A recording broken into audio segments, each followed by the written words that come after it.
ایک آدمی کی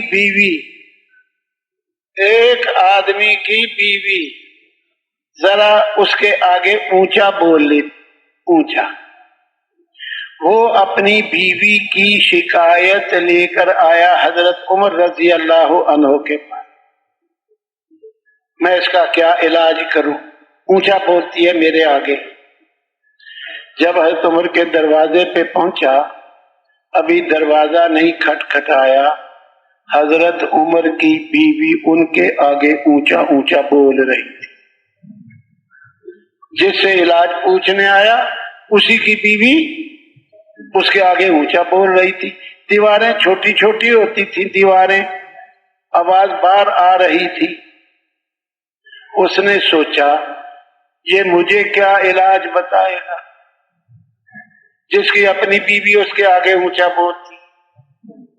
اخیر اس نے پھر بھی دروازہ کھٹکھٹایا، حضرت عمر باہر آئے، اس نے بات واضح کر دی، میری بیوی میرے آگے اونچا بولتی، میں آپ کے پاس علاج پوچھنے آیا تو اندر جناب کی اہلیہ بھی اونچا اونچا بول رہی تھی آپ کے آگے۔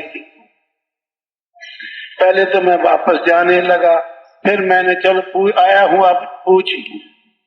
حضرت عمر نے کہا میں اس کے اونچا بولنے پر صبر کرتا، اس لیے کہ اس کے میرے اوپر احسانات بہت ہیں، میری بیوی کے میرے اوپر احسانات بہت ہیں۔ کیا احسانات؟ کانت طباخۃ لی، یہ میرے لیے مجھے روٹیاں پکا پکا کے کھلاتی ہے مفت میں، بغیر پیسوں کے روٹیاں پکا پکا کے کھلاتی ہے، نہیں سالن پکا پکا کے کھلاتی ہے۔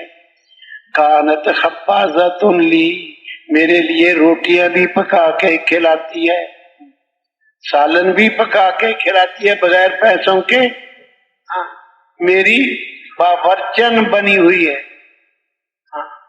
کانت کناسۃ لی، میری جھاڑو دینے والی بھنگن بنی ہوئی ہے، میرے گھر کو جھاڑو دے کے صاف کر دیتی ہے۔ کانت غسالۃ لی، میری دھوبن بنی ہوئی ہے، میرے کپڑے دھو دھو کے دیتی ہے۔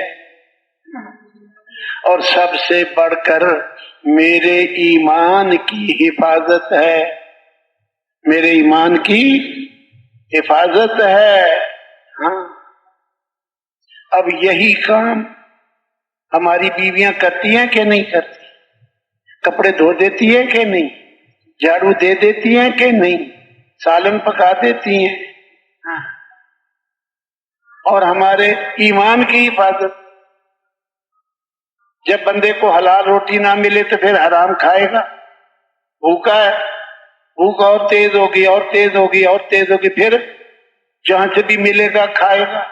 یہ میرے ایمان کی حفاظت ہے۔ حدیث میں ہے جب تم کہیں باہر ہو، تمہیں کوئی عورت اچھی لگ جائے، جلدی سے نظر نیچی کرو اور اپنے گھر آ کے اپنی بیوی سے ملاقات کر لو، فوری واپس آؤ گھر، اپنی بیوی سے ملاقات کر لو۔